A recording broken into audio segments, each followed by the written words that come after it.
Dr. Kamesh Patel, pediatrician and neonatologist, working in Ashka Hospital with my team since last 1 year. જ્યારે બાળકનો જન્મ થયો caesarean section ત્યારે બાળકનું વજન 950 ગ્રામ હતું અને એની મેચ્યોરિટી 26-28 વીક એટલે ઓલમોસ્ટ 7 મહિનાથી પણ વહેલા બાળકનો જન્મ થયો. બાળકને ઇનિશિયલી આપણે વેન્ટિલેટર ઉપર રાખવામાં આવ્યું હતું અને એની સાથે બાળકના ફેફસાનો વિકાસ બહુ જ ઓછો હોવાના કારણે એક ઇન્જેક્શન આપવામાં આવ્યું જેને સર્ફેક્ટન્ટ કહેવામાં આવે છે. એ ઇન્જેક્શન આપ્યું અને મશીન ઉપર ઇનિશિયલી 2 દિવસ રાખવામાં આવ્યું. 2 દિવસ પછી બાળકમાં એક કોમ્પ્લિકેશન ડેવલપ થયું જેને આપણે ન્યુમોથોરેક્સ તરીકે ઓળખીએ છીએ. અને ન્યુમોથોરેક્સમાં બેઝિકલી જે બાળકના ફેફસા છે એમાંથી એર છે લીક થાય છે અને એના કારણે બાળકને શ્વાસ લેવામાં બહુ વધારે તકલીફ પડે છે.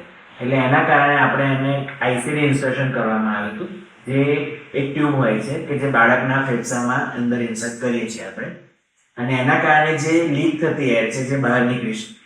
2 થી 3 દિવસ પછી આ આઈસીડી ટ્યુબ અને વેન્ટિલેટર બંને આપણે ગ્રેજ્યુઅલી એને રિમૂવ કરી દીધું અને બાળકને એક નાના મશીન પર શિફ્ટ કર્યું છે જેને CPAP કહેવાય. એના 2 થી 3 દિવસ પછી એને આપણે ગ્રેજ્યુઅલી રૂમ એર પર શિફ્ટ કરી દીધું અને બાળક નોર્મલ ઓક્સિજન ઉપર હવા લેતું. ઓલમોસ્ટ 7 મહિનાથી પણ વહેલા બાળકનો જન્મ થયો. એના કારણે બાળકને શ્વાસ લેવામાં બહુ વધારે તકલીફ પડે છે.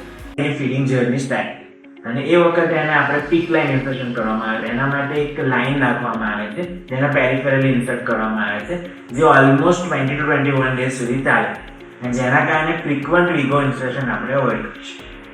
એ વખતે બાળકનું વજન ઓલમોસ્ટ 980 ગ્રામ હતું જ્યારે આપણે એના વેન્ટિલેટર ઉપરથી remove.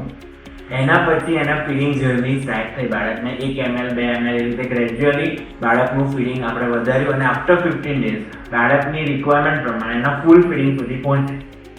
And at that point of time બાળકનું વજન 1 કિલો 350 ગ્રામ હતું, જે બાળક માટે હજુ પણ ઓછું હતું.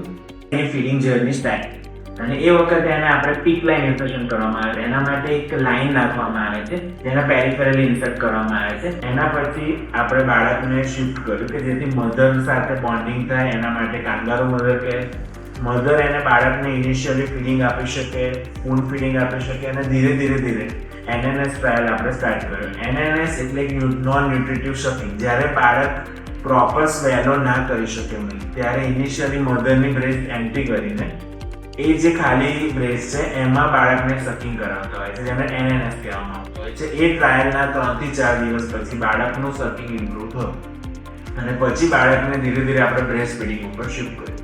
આફ્ટર 10 to 15 ડેઝ બાળકનું વેઇટ ગેઇન અગેન સ્ટાર્ટ થયું અને જ્યારે આપણે એને ડિસ્ચાર્જ કર્યું ત્યારે ઓલમોસ્ટ એનું વેઇટ 1.950 હતું. ઓન ડિસ્ચાર્જ જ્યારે એને રજા આપવામાં આવી એ વખતે એની આંખોની તપાસ, એના કાનની તપાસ, આ બધું જ તે કરવામાં આવ્યું અને જે ઓલમોસ્ટ નોર્મલ હતી.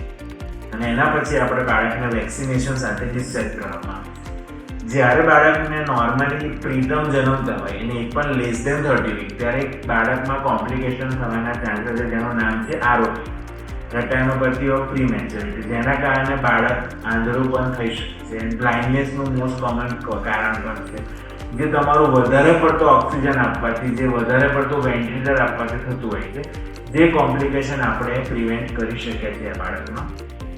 બાળકને વેન્ટિલેટર ઉપર CPAP પર રાખવામાં આવ્યું, એને આઈસીડી નાખવામાં આવી. બહુ જ બધી મલ્ટિપલ પ્રોસિજર્સમાંથી બાળક પાસ થયું. પણ આ 2 મહિનાના ડ્યુરેશનમાં બાળકના એક પણ રિપોર્ટમાં ચેપ નથી આવ્યો, જે આપણા માટે બહુ મોટી અચીવમેન્ટ હતી. જે આપણા પીડિયાટ્રિક સ્ટાફ, નર્સિંગ સ્ટાફ અને આપણું જે પીડિયાટ્રિક ટીમ હતી એના માટે ગ્રેટ અચીવમેન્ટ છે કે બાળકને વિધાઉટ કોમ્પ્લિકેશન અને વિધાઉટ સેપ્સિસ આપણે બાળકને બહાર કાઢી શકીએ. એના પછી બાળક 1 વીક પછી ફોલોઅપમાં આવ્યું અને એના પછી ઓલમોસ્ટ એનું વેટ 2.3 kg સુધી આપણે પહોંચ્યું. એના પછી એના ફીડિંગ જર્ની સ્ટાર્ટ થઈ. બાળકને 1 ml 2 ml એ રીતે ગ્રેજ્યુઅલી બાળકનું ફીડિંગ આપણે વધાર્યું અને આફ્ટર 15 ડેઝ બાળકની રિક્વાયરમેન્ટ પ્રમાણે એના ફૂલ ફીડિંગ સુધી પહોંચે. મારું નામ મનીષા વાઘેલા છે. હું NSCPHU નું નર્સિંગ ઇન્ચાર્જ છું. બચ્ચાની ફીડિંગ માટે એટલું બધું એન્કરેજ કરવું પડે કેમ કે બહુ જ નાનું હોય અને એનું વજન પણ ઓછું હોય. તો ફીડિંગ માટે બી એને એક કલાકે ફીડિંગ ચાલુ રાખવા કર્યું હતું. આપણે એનઆઈસીયુનો એક્સપર્ટ સ્ટાફ મૂકેલો હતો જે એક કલાકે ફીડિંગ આપતો હતો. આખા દિવસમાં આખા રાત્રે બચ્ચાને એટલું સેપ્ટિક પ્રેક્ટિસથી હેન્ડલ કરતું હતું કે ડાયપર ચેન્જ કરવાનું હોય કે પછી એને ફીડિંગ આપવાનું હોય કે પછી ઇન્જેક્શન આપવાનું હોય. બચ્ચું એટલું નાનું હતું કે એને વેન્સ બી ના મળે, તો આપણે લાઇન્સ બી નાખી હતી. કામેસરે ઇમરજન્સીમાં લાઇન્સ નાખેલી હતી. લાઇન્સ નાખીને બી લાઇન્સને કઈ રીતે હેન્ડલ કરવું, લાઇન્સને પ્રોપર ડ્રેસિંગથી પ્રિપેર કરવું, બધું જ આપણે એનઆઈસીયુના સ્ટાફ દ્વારા કરવામાં આવતું હતું. ડેલી જ એનઆઈસીયુ વાળા બચ્ચાનું સ્પંજિંગથી લઈને એના ડાયપર ચેન્જીસથી લઈને બેડશીટથી લઈને બધું જ એનઆઈસીયુના સ્ટાફ દ્વારા કરવામાં આવતું હતું. આપણે એનઆઈસીયુનો એક્સપર્ટ સ્ટાફ મૂકેલો હતો જે એક કલાકે ફીડિંગ આપતો હતો. જે બાળકના ફેફસા છે એમાંથી એર છે લીક થાય છે અને એના કારણે બાળકને શ્વાસ લેવામાં બહુ વધારે તકલીફ પડે છે. બચ્ચું 7 મહિનાનું હતું એટલે એને ઇન્ફેક્શન લાગવાના ચાન્સીસ હોય, એને ફીડિંગમાં પ્રોબ્લેમ થતી હોય, એટલે સ્ટાફ દ્વારા એટલું ધ્યાન રાખવામાં આવતું હતું કે બચ્ચું 10-15 દિવસ સુધી રહ્યું તો બી એને કોઈ ઇન્ફેક્શન આવ્યું નહોતું. એને એન્ટીબાયોટિક બી ચાલતી હતી, એના રિપોર્ટ્સ પણ ડેલી થતા હતા, તો બી બચ્ચું એકદમ નોર્મલી આપણે હેન્ડલ કરતા હતા. ધીમે બચ્ચાને ધીમે 2-2 કલાકે ફીડિંગ પર લાયા. ફીડિંગ જેમ જેમ વધતું ગયું એમ કોમ્પ્લિકેશન પણ વધતા ગયા. બચ્ચું વચ્ચે શ્વાસ લેવાનું ભૂલી જતું હતું, એટલે એની બી ટેકનિક હોય છે કે બચ્ચું શ્વાસ લેવાનું ભૂલી જાય એટલે એનું સેચ્યુરેશન ઓછું થઈ જાય, તો સ્ટાફ સીધો બચ્ચાને જગાડે એટલે બધું જાગી જાય. એ બધું સ્ટાફ કલાકે કરીને અઠવાડિયું એટલા કોમ્પ્લિકેશનમાંથી બી બચ્ચાને નીકાળ્યું છે.